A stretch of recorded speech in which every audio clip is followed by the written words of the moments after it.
बिस्मिल्लाहिर्रहमानिर्रहीम। कहते हैं खुदा अगर एक तरफ कमी रखे तो दूसरी जानिब उस कमी को बहुत बेहतर तरीके से भर देता है, या इतना कुछ बंदे को अता कर देता है कि वो कमी इंसान चुटकियों में भूल जाए। मेरे साथ भी ऐसा ही हुआ था। मैं रात को खड़ी किचन में बर्तन धो रही थी। उसी वक्त चाची खुद चलकर किचन में आई और मुझे दरवाजे में खड़े होकर काम करता देखने लगी। चाची की इस हरकत से मैं जज्बस होने लगी। अब ऐसा कौन होता है कि जिससे आप डरते हो वो आपको मुसलसल देखता रहे तो आप काम भी करते रहें। सो मेरे लिए भी मुश्किल हो गया, तो मैंने बर्तन धोना छोड़कर इशारे से पूछा, जी चाची कोई काम था आपको? पहले तो वो मुझे चुप करके घूरती रही, फिर बड़े आराम से वीडियो का कैमरा मेरी जानिब करके मुझे कॉल की दूसरी तरफ मौजूद शख्स को दिखाने लगी, और साथ वो ये बता भी रही थी कि ये मेरी भतीजी है। मैंने जल्दी से अपना दुपट्टा ठीक किया। तब तक चाची कमरे में भी जा चुकी थी। दिल ही दिल में चाची को चार सुनाते मैंने वापस बर्तन धोना शुरू कर दिए, क्योंकि अपना वीडियो कॉल पर ऐसा दिखाया जाना मुझे बिल्कुल भी अच्छा नहीं लगा था। पता नहीं दूसरी जानिब कौन था, शायद चाची का कोई रिश्तेदार हो। मेरे दिल में ख्याल आया तो मैंने इस बात को झटक दिया। मेरी बला से कोई मर्जी होता, मुझे तो चाची ने ऐसे काम वाले हुरियों में दिखाकर बेइज्जत कर दिया ना। उसे ऐसा नहीं करना चाहिए था। काफी देर दिल में कुड़ती रही, यहाँ तक कि बर्तनों के साथ साथ किचन भी एकदम साफ होकर चमकने लगा और मेरा दिल भी हल्का हो गया। अपना खाना डालकर मैं कमरे के साथ बने स्टोर रूम में चली गई। उसकी एक जानिब बिस्तर पर गद्दा बिछाकर मैंने अपने लेटने के लिए जगह बनाई हुई थी। वो मेरी एक छोटी सी दुनिया थी जिसमें सब कुछ मेरी मर्जी के मुताबिक था। बेशक वहाँ वसाइल की कमी थी, लेकिन स्टोर रूम में मेरा बहुत दिल लगता था। एक जानिब मैंने पुराने फर्नीचर में से ही दो कुर्सियां रखकर छोड़ दी थी। साथ ही टूटा हुआ बड़ा सा शीशा दीवार के साथ पड़ा था, और मेरे बिस्तर के साथ ही एक छोटी सी मेज भी थी। यही मेरी कुल कायनात थी, जिसमें मैं पिछले 4 साल से रिहाइश पजीर थी। पूरे घर का कामकाज मुझे अकेले को करना होता था। चाची की 2 बेटियां थीं, एक की शादी हो चुकी थी और दूसरी मुझसे 3 साल बड़ी थी। वो कॉलेज में पढ़ती थी और मैं उस वक्त 10वीं जमात में थी। चाची ने कभी भी मेरे चाव या लाड नहीं किए। हाँ, अगर कभी बहुत ज्यादा दिल चाहता तो अपनी अमीना के पुराने कपड़े मुझे थमाकर एहसान कर देती। मैं भी चुपचाप उन कपड़ों में ही गुजारा करना सीख चुकी थी। इतना अरसा हो गया था, तकरीबन 4 साल से मैंने नए कपड़े बनाकर नहीं देखे थे। स्कूल की वर्दी भी 3 साल पुरानी अमीना की थी, जो वो अपने दौर में पहना करती थी। वही चाची ने ट्रंक से निकालकर मुझे थमा दी। मैं तो इस बात पर ही बड़ा खुश थी कि चलो उन्होंने मेरी पढ़ाई तो नहीं छुड़वाई ना। अगर वो ना भी करवाती तो मैं उनका क्या बिगाड़ लेती। तब मैं इस मामले में चाची की बहुत ज्यादा शुक्रगुजार थी।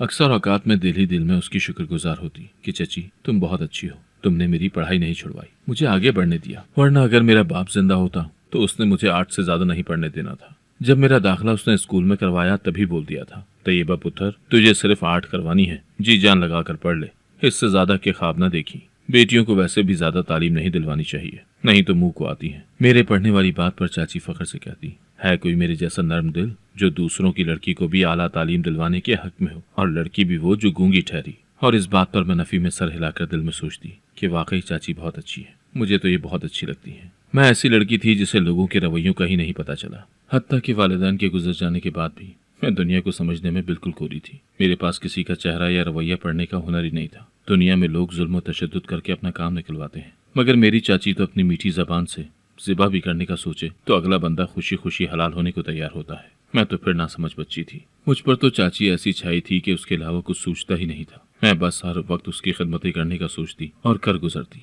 जबकि अमीना उसकी अपनी बेटी चाची से बहुत बदतमीजी करती, यहाँ तक कि सीधे मुंह बुलाती तक नहीं थी। कभी कभार चाची उसे किसी काम का कह देती तो वो पटा जवाब देकर चलती बनती। फिर चाची इल्तिजाइया अंदाज में मेरी जानिब देखते हुए बोलती, तैयबा पुत्र तू ही सियानी लड़की है, तू कर दे ये काम। और तैयबा तो खुशफहमियों के घोड़े पर सवार भागी भागी वो काम निपटाने चली जाती, चाहे उसमें कितनी ही मुश्किल क्यों न दरपेश होती। मेरी जिंदगी में बस एक परेशानी थी कि मैं गूंगी थी। मेरे पास अल्फाज नहीं थे जिनका इजहार करके मैं अगले शख्स को बता सकूं कि मैं उस वक्त कैसा महसूस कर रही हूँ। घर का सारा काम मुझे करना पड़ता था। स्कूल से वापस आने के बाद एक पल भी चैन नहीं होता। हर काम मेरे सर पर सवार कर दिया जाता। और तैयबा तो थी ही गूंगी, वो क्या जवाब दे सकती है, या उसे क्या पता कि इनकार क्या होता है। वो भाग भाग कर हर काम सर अंजाम देने की सरपट कोशिश करती। एक और डर मेरे अंदर बैठा हुआ था, वो ये कि अगर मैं चाची की बात नहीं मानूंगी तो चाची मुझसे नाराज हो जाएगी, और अगर वो नाराज हो गई तो मुझसे कौन बात करेगा, या अपने घर में मुझे कौन रखेगा। वैसे भी मैं गूंगी हूँ और गूंगे लोगों से लोग नफरत करते हैं, मोहब्बत नहीं। ये तो मेरी चाची की आला ज़र्फी है जो वो मुझसे इस कदर मोहब्बत से पेश आती है, वरना वो मुझे अपने घर से धुतकार भी सकती थी। क्योंकि मेरे अम्मा अब्बा और चाचा गाँव की एक शादी पर गए थे। अब्बा के दोस्त की शादी थी, तभी वो चाचे को भी वजिद अपने साथ ले गए। चाची ने रोक दिया था, मगर चाचा भाई की बात टाल नहीं सकता था, इसलिए बिला चूं चरा किए वो तीनों शादी पर चले गए।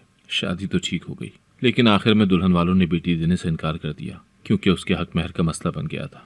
बात बढ़ती बढ़ती इतनी बड़ी कि लड़ाई और दंगा फसाद शुरू हो गया। यहाँ तक कि शादी के हंगामे में असलहा निकल आया और काफी लोगों की जानें चली गई, जिसमें मेरे अब्बा, चाचा और अम्मा भी शामिल थे। 2 हफ्ते तो चाची सोग में रही। मैं अकेली औलाद थी। मेरे तो दोनों वालिदैन ही मुझे उजाड़ गए थे। मोहल्ले की आने वाली हर औरत मुझ पर बड़ी बेचारगी से निगाह डालती और फिर तुछ तुछ करती जाती। मेरे पास बैठकर पूरा किस्सा सुनकर चलती बनती। चाची का घर एक गली छोड़कर था। जब वो अपने घर जाने लगी तो मैं उम्मीद भरी निगाहों से उन्हें तकने लगी कि मुझे भी साथ ले जाए, मगर ये सब कहने की हिम्मत नहीं थी मुझ में। इसीलिए मैं बस खामोश निगाहों से इल्तिजा करती रही। फिर शायद उन्हें ही मेरा ख्याल आ गया था, जो सारी बरादरी के सामने उन्होंने मेरे सर पर अपने दस्ते शफकत रखा और बोली, चल तैयबा, आज से तू मेरी दी है, तुझे मैं पालूंगी। वो दिन और आज का दिन पूरी बरादरी में चाची ही की धूम मची। हर कोई कहता था कि जिगरा हो तो रफिया जैसा, कितना खुला दिल है उसका। बच्ची और वो भी माजूर उसे पाल रही है, और औलाद भी किसकी है जिसकी वजह से उसका सर का साईं छीना गया। भाई बहुत हिम्मत वाली है, खुदा सब्र दे उसे। ये बातें सुनकर मेरे दिमाग में भी यही सब कुछ बैठ चुका था कि चाची जैसा इस दुनिया में कोई और नहीं है, और वही अब मेरा हर रिश्ता है। मुझे उसके दिल में अपने लिए जगह बनानी है। अगर वो नाराज हो गई तो गोया सारी दुनिया मुझसे रूठ जाएगी।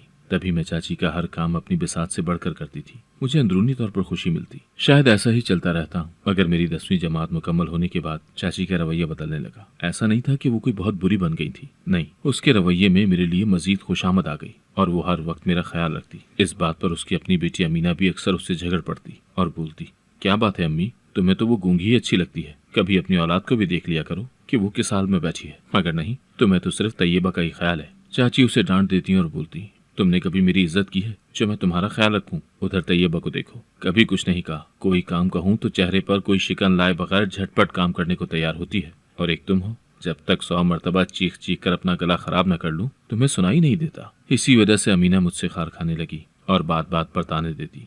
यहाँ तक कि उसने तो मेरा नाम तैयबे की जगह गूंगी रख दिया और बड़ी हिकारत से मुझे गूंगी पुकारती। जब जब वो ऐसा करती मेरा दिल बड़ा दुखता था। मैं चाची की जानिब उम्मीद अफजा नजरों से देखती, जिनमें इल्तिजा होती कि अमीना को रोक दे, मुझे ऐसे मत पुकारे। मगर वो औरत मेरी बेबस नजरों को बिल्कुल नजरअंदाज करके अपने काम में मगन रहती। वैसे तो उन्हें अपनी बेटी से बहुत शिकवे शिकायत थे, मगर उन्होंने कभी भी अमीना को मुझे ऐसे मुखातिब करने पर नहीं डांटा, बल्कि एक लफ्ज तक नहीं बोला। जब मैं मैट्रिक कर चुकी तो उस वक्त मेरी उम्र 18 साल थी। चाची ने मेरे लिए एक बेहद खूबसूरत जोड़ा बनवाया और बोला, तैयबा, ये तुम्हारी शादी का जोड़ा है, तुम अपनी शादी पर यही पहनना। मैं हैरानी से उनकी शक्ल देखने लगी, मगर वो मेरी नजरों का मतलब समझकर जल्दी से बोली, अरे नहीं नहीं, अभी कहाँ तुम्हारी शादी कर रही हूँ, बस अभी तो तैयारी कर रही हूँ, फिर कहाँ टाइम मिलता है। वैसे भी अभी रिश्ता देखने और होने में बड़ा टाइम है। तुम भी अपना जहन बना लो, जल्दी तुम्हें ब्याह दूंगी। मुझे हैरानी के साथ बहुत शर्म भी आई। उस रोज के बाद मेरी सोचों का महवर बदल गया। अब मैं अपने मुतालिक सोचने लगी थी। मुझे बड़ी खुशी होती थी कि अब मैं दुल्हन बनूंगी, बिल्कुल वैसे ही जैसे मेरे मोहल्ले की बाकी लड़कियों की शादियां होती रही हैं, वैसे ही मेरी भी शादी होगी और फिर मैं भी अपने ससुराल जाऊंगी। यही सब सोचते सोचते मेरा तसव्वुर बहुत पुख्ता हो गया और मैं खुश खुश रहने लगी। फिर चाची ने मेरे रिश्ते देखने शुरू कर दिए। जो भी रिश्ता देखने घर में आते, अक्सर औकात वो मुझे पसंद कर लेते, क्योंकि देखने में जाहिरी तौर पर मैं बहुत खूबसूरत थी। ऐसा मैं नहीं, बाकी लोग कहते थे। लेकिन जब वो मुझसे तालीम या किसी और चीज के मुतालिक पूछते तो मेरी चुप उन्हें बहुत कुछ सोचने पर मजबूर कर देती। फिर वो चाची की जानिब रुख मोड़ कर पूछते, बहन जी, बच्ची जवाब नहीं दे रही, सब ठीक तो है ना? और चाची मुतमईन होकर कहती, बच्ची गूंगी है तो कैसे जवाब देगी? इस बात पर रिश्ते देखने वाले अफराद चौंक जाते और उनके अंदर एक करंट सा भरता महसूस होता, जिसकी बदौलत वो अपनी आधी अधूरी चाय दरमियान में ही छोड़ देते और चाची को कहते, बहन, ये सब आपको बताना चाहिए था ना, ऐसे तो नहीं करते। वैसे बच्ची बहुत प्यारी है आपकी, अल्लाह इसके नसीब भी अच्छे करेगा। और पीछे बच्ची उनकी शक्ल देखती रह जाती कि क्या मतलब, आप मेरे नसीबों को अपने घर नहीं ले जाएंगे?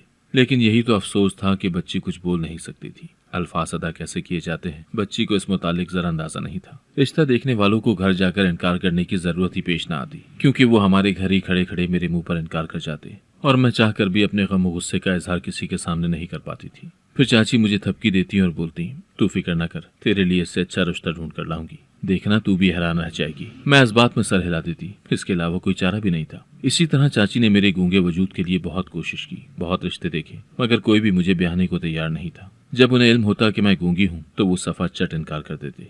मैं थक गई थी। चाची ने मेरे लिए जितने भी रिश्ते देखे थे वो सब अमीर घरानों या अच्छे खानदान के थे, तो भला कोई ऐसा घर मुझे क्यों कबूल करेगा जिसके बेटे में कोई कमी या खामी नहीं होगी। मैं 25 साल की हो चुकी थी। मैं चाची को कहना चाह रही थी कि मेरे लिए कैसा भी रिश्ता ढूंढ दें, कोई बहुत गरीब या मेरी तरह माजूर, जो मुझे कबूल करने में जरा भी दरेग न करे। मगर चाची यही बात तो समझती नहीं थी। वो अच्छा बनने के चक्कर में मेरी बार बार बेइज्जती करवाती थी। मुझे दूसरे लोग बार बार नीचा दिखाते और मेरे गूंगे होने का बुरी तरह मजाक उड़ाते थे। मैं उन्हें रोक भी नहीं सकती थी। ऐसे में मुझे चाची से चिढ़ होने लगी और वो मुझे दिन ब दिन बुरी से बहुत बुरी लगने लगी। अब मुझे चाची की हर बात में ही कुछ न कुछ ऐसा नजर आ जाता जिससे मैं सोचने लगी कि वो मुझे नीचा दिखा रही हैं, जबकि आम देखने वाले को यही लगता कि वो औरत अपनी माजूर भतीजी के लिए कितनी कोशिश कर रही है। मगर मेरा दिल कुड़ता था, मुझे अपनी बेबसी पर बहुत रोना आता था। अमीना की हिकारत भरी नजरें मुझे अंदर तक चीर डालती थी। मैं मजीद नफरत में नहीं रह सकती थी।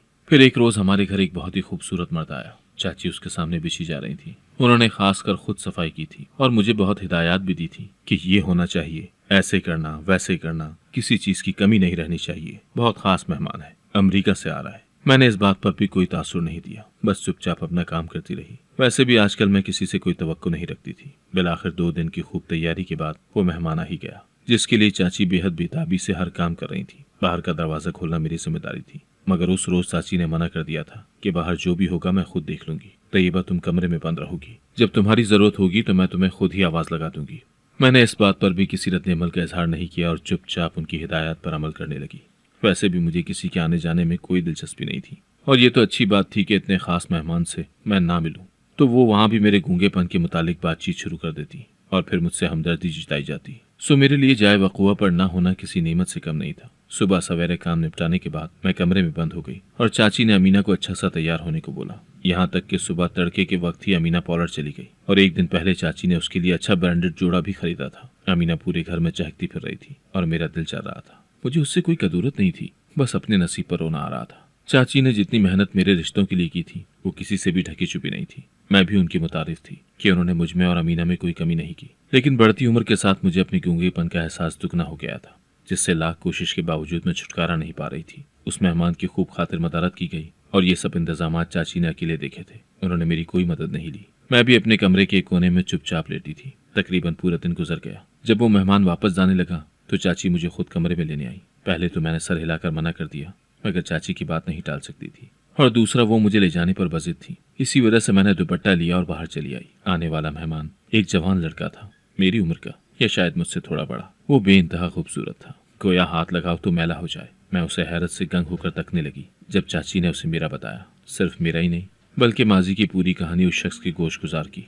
मैं वाज़ेह तौर पर देख रही थी कि मेरी कहानी से उसे कोई दिलचस्पी नहीं थी। वो तो बस मुझे दिलचस्पी से देखता हुआ चाची की बातों पर असबात में सर हिला रहा था। ऐन उसी लम्हे अमीना भी बाहर आ गई तो चाची ने उसे डांट कर अंदर कमरे में भेज दिया, जिस पर वो पैर पटक कर चली गई। तो उस शख्स ने पूछा, क्या हुआ खाला, उसे डांटा क्यों? इस बात पर चाची आएं बाएं शाएं करने लगी, मगर उस शख्स को मुतमईन करने का कोई बहाना नहीं मिला। तभी जल्दी से बोली, तो फैजी फिर तुम्हें तैयबा कैसी लगी? इस सवाल पर वो एक मरतबा फिर मेरी जानिब घूम गया और बोला, हाँ बहुत अच्छी। तुम इसके गूंगेपन के मुतालिक कुछ नहीं पूछोगे? चाची की बात पर मैंने चौंक कर उन्हें देखा, मगर वो उस शख्स की जानिब मुकम्मल तौर पर मुतवज्जा थी।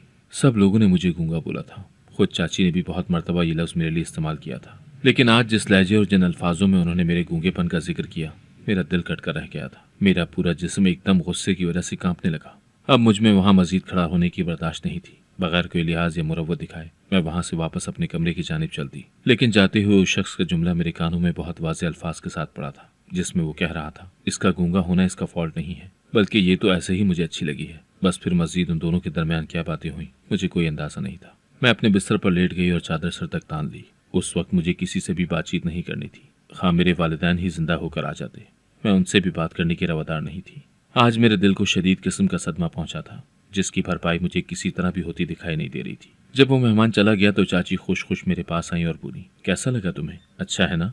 मैं चुप रही, क्या कहती। मेरे जवाब या तासुर की परवाह किए बगैर चाची फिर से बोलने लगी, मैं सोच रही हूँ अब अमीना की भी शादी कर दूँ। मैंने जवाबन इस बात में सर हिला दिया, देखो ना, अमीना तुमसे बड़ी है, लेकिन मैं चाह रही थी कि पहले तुम्हारी कहीं शादी कर दूं ताकि मुझे तसल्ली रहे, वरना अगर अमीना की शादी की तो यही धड़का लगा रहेगा कि लोग बातें न करें कि बेटी को ब्याह दिया और गूंगी भतीजी को घर बिठाया हुआ है। मैं यहाँ भी खामोश रही। कौन सा मेरे दिल का हाल किसी ने पूछा था जो मैं कोई इशारा देती। फिर चाची खुद ही उठकर वहां से चली गई और मैं भी खुद को नींद में धकेल कर सो गई। उसके बाद अगले कुछ रोज वो मुझे बहुत बेचैन दिखाई दी। मैंने उनकी बेचैनी बखूबी देखी, मगर कोई रद्द-ए-अमल नहीं दिया। खैर, इस बेचैनी को भी जल्द सुकून मिल गया, क्योंकि एक हफ्ते बाद ही उनका मनी ऑर्डर आ गया था, जिसे पाकर वो निहायत खुश थी। मेरे बगैर पूछे ही बोली, ये पैसे उसी भांजे ने भेजे हैं जो उस रोज आया था। वो अमेरिका में होता है और बहुत ज्यादा कमाता है, मुझे भी अपनी कमाई भेजता है। ये बात सुनकर मुझे भी खुशी हुई। फिर हमारे हालात बदल गए। चाची ने घर का बहुत सा फर्नीचर नया ले लिया, घर में काम वाली नौकरानी भी आ गई और इसके अलावा हैरानकुन तौर पर मुझे चाची ने बहुत सी शॉपिंग भी करवाई। वो कहती, अब देखना, हम अमीर हो गए हैं तो अमीना के और तुम्हारे कैसे अच्छे रिश्ते आएंगे दुनिया देखेगी, और ऐसी धूमधाम से तुम दोनों का ब्याह करूंगी कि याद रखोगी कि ये सब चाची ने अकेले किया था। अगर बात यहाँ तक रहती तो मैं भी खुश थी, लेकिन अब जब मैं घर में फारिग होती तो पुराने कपड़े पहनकर खुद ही काम शुरू कर देती। अक्सर औकात तो नौकरानी को भी बोल देती कि वो छुट्टी कर ले, क्योंकि मुझसे फारिग बैठा नहीं जाता था। इसी तरह उस दिन पुराने कपड़ों में किचन में खड़ी बर्तन धो रही थी जब चाची ने वीडियो कॉल पर मुझे किसी को दिखाया था। मुझे उनकी ये बात बहुत बुरी लगी थी, और ये सब तब से हो रहा था जब से हमारे पास पैसा आया था। चाची अक्सर रात को किसी से फोन पर बात करती, और मैं जैसे भी हुलिये में बैठी होती वो मुझे दिखा देती। मैंने उन्हें मना किया तो वो बोली, तुम्हें क्या लगता है मैं तुम्हारे साथ कुछ गलत कर रही हूँ? अरे मेरी दोस्तों के फोन आते हैं तो मैं उन्हें बताती हूँ तुम्हारे बारे में। मैं चुप कर गई, मगर ये सिलसिला रुका नहीं बल्कि दिन ब दिन बढ़ता गया। ये दिखाना आखिरी बार तब हुआ था जब रात को किचन में चाची ने मेरी शक्ल किसी दूसरे को दिखाई थी, और अगले रोज ही बहुत खुश खुश दिखाई दे रही थी। मैंने खुशगवार हैरत से उन्हें इशारों में पूछा तो वो बोली, तैयबा मैंने तुम्हारा रिश्ता पक्का कर दिया है। उनकी बात पर मैं गंग होकर खड़ी रही और दोबारा इशारे से पूछा कि क्या कह रही हैं। वो मुस्कुराते हुए मेरे करीब आई और बोली, मैंने तुम्हारा रिश्ता पक्का कर दिया है अपने उसी भांजे से जो अमेरिका से आया था उस रोज हमारे घर में। मुझे तो इस बात पर बिल्कुल भी यकीन नहीं आया। जब वो दोबारा बोली, यकीन कर लो लड़की, तुम्हारा रिश्ता हो गया है, अब तुम अमेरिका जाओगी। इतना खूबसूरत दुल्हा मिला है तुम्हें। मैं चाची से पूछना चाहती थी कि अमीना का रिश्ता क्यों नहीं तय हुआ? वो इतना अच्छा है, अच्छा कमाता है, फिर मेरा ही क्यों? अपनी बेटी के लिए अच्छा क्यों नहीं सोचा? मगर ये सब सवालात करना मेरे ज़मरे में नहीं आता था। मैं बस चुप करके सुनती रही। मेरी अकल अभी तक दंग थी और यकीन बिल्कुल ही नहीं कर रही थी कि सच में मेरे साथ ऐसा हुआ है। लेकिन अब जो हो चुका था मुझे उस पर चुप करना पड़ा था। धीरे धीरे चाची ने मेरी तैयारी शुरू कर दी। मुझे बहुत से नए कपड़े खरीद कर दिए और कहा कि अब पुराने कपड़े मत पहनना, हर वक्त थोड़ा तैयार होकर रहा करो ताकि तुम्हें बन सवर कर कैसे रहते हैं ये आ जाए। इसके अलावा अमीना का रवैया भी एकदम मेरे साथ बदल गया था। वो भी बहुत खुश और अच्छी बनकर रहने लगी। एक रोज चाची की हिदायत पर वो मुझे अपने साथ जिंदगी में पहली मर्तबा पार्लर भी लेकर गई, जहाँ मेरे बाल और चेहरे की ट्रीटमेंट करवाई गई। इतनी सारी तवज्जो से मेरा हुस्न एक हफ्ते में ही निखर गया था। चाची ने 1 महीने बाद मेरी शादी रख दी। पूरे घर में हर वक्त बस मेरी शादी की ही बात होती रहती। सबसे ज्यादा हैरत मुझे अमीना पर थी कि वो एकदम से कैसे बदल गई थी और मेरी तैयारियों में बढ़ चढ़कर हिस्सा ले रही थी। मुझे मजीद तैयार होना भी सिखाती और मेकअप वगैरह करके बताती कि ये ऐसे करना और वो वैसे करना। मैं इन्हीं हैरतों में थी जब शादी में सिर्फ 1 हफ्ता रह गया। चाची बहुत परेशानी से मेरे पास आई और बोली, फैजी ने शादी से इनकार कर दिया है। ये सुनकर मुझ पर गम का पहाड़ टूट पड़ा और मेरी हालत यूं थी कि गोया काटो तो बदन में लहू नहीं। चाची ने मुझे दिलासा देते हुए कहा, तुम फिक्र न करो, वहाँ फैजी का एक दूसरा भाई है, वो तुमसे शादी करेगा। बस तुम्हें अमेरिका जाना पड़ेगा, वहीं पर उसके वालिदैन की मौजूदगी में तुम्हारा निकाह हो जाएगा। ये बात मेरे लिए नाकाबिले बर्दाश्त थी, मगर चाची तो यूं बोल रही थी कि गोया कोई फर्क ही न पड़ता हो। वो बस मुझे खबरदार करने आई थी और जिस फुर्ती से आई थी उसी फुर्ती से वापस चली गई। मैंने उन्हें मना कर दिया कि मैं शादी नहीं करना चाहती और उस शख्स से जिसे मैंने देखा भी नहीं है। मगर चाची ने मुझे वास्ते दिए, अपनी मोहब्बतों का मान रखने का बोला और कहा कि अगर मैं ये शादी नहीं करूंगी तो वो मुझसे कोई ताल्लुक भी नहीं रखेंगी। इन सब बातों ने मुझे बुरी तरह मजबूर कर दिया और मैं मान गई। एक रोज मैं कमरे से बाहर किसी काम से गई, वापस आई तो चाची मुलाजमत से कुछ कह रही थी। मेरे कपड़ों में कुछ छुपाने का बोल रही थी शायद। मैंने जब रात को तन्हाई में बैठकर अपना बैग खंगाला तो सदमे से मेरी बुरी हालत थी, क्योंकि चाची ने मेरे कपड़ों में अफीम का एक बड़ा सा थैला छुपा दिया था। मैंने उसी वक्त फोन हाथ में पकड़ा और चाची के पास गई। उससे इशारे से पूछा कि मुझे सब हकीकत बता दो। अगर तुमने ऐसा न किया तो मैंने पुलिस को मैसेज कर दिया है, वो पहुंचने वाली होगी। ये सुनकर चाची मेरे कदमों में बैठ गई और रोते हुए बोली, मुझे माफ कर दो, मैंने तुम्हें फंसाना चाहा, मुझे सिर्फ हकीकत जानना थी और उस लम्हे किसी बेशय का ख्याल नहीं था। चाची ने बेबसी से बताया कि ये सब मैंने तुमसे बदला लेने के लिए किया था। तुम्हारे वालिदैन की वजह से मेरा शौहर मरा। मैंने उसी दिन फैसला कर लिया कि तुमसे बदला लूंगी। फिर वैसे तो तुमसे मोहब्बत से पेश आती रही, लेकिन जानबूझकर तुम्हारे रिश्ते मंगवाती। जब वो इनकार करते तो मुझे सुकून मिलता। फिर यहाँ फैजी आया। मैंने अमीना के साथ उसका रिश्ता पक्का करना चाहा तो वो बोला कि मुझे अमीना नहीं तैयबा चाहिए। अगर आपकी इजाज़त हो तो मैं उसे खरीदना चाहता हूँ। मैं झट से मान गई। तुम्हारे पासपोर्ट बनने तक वो मुझे तुम्हारी कीमत अदा करता रहा।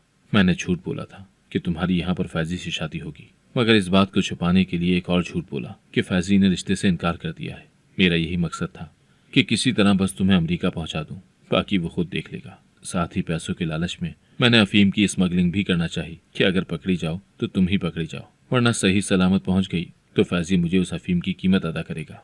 मैं ये सुनकर शौक की हालत में गंग खड़ी थी जब चाची बोली, देखो मुझे माफ कर दो, अब तो मैंने तुम्हें सब कुछ बता दिया है ना। मगर मैं उस औरत को सजा देकर भी क्या करती। मेरे वालिदैन के जाने के बाद उसने मुझसे वाकई मोहब्बत की थी, खा झूठी ही सही।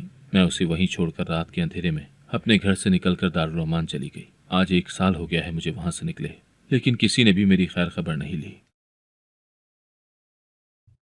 अगर आपको आज की कहानी पसंद आई है तो वीडियो को जरूर लाइक कीजिएगा और अपने दोस्तों के साथ भी शेयर कीजिएगा।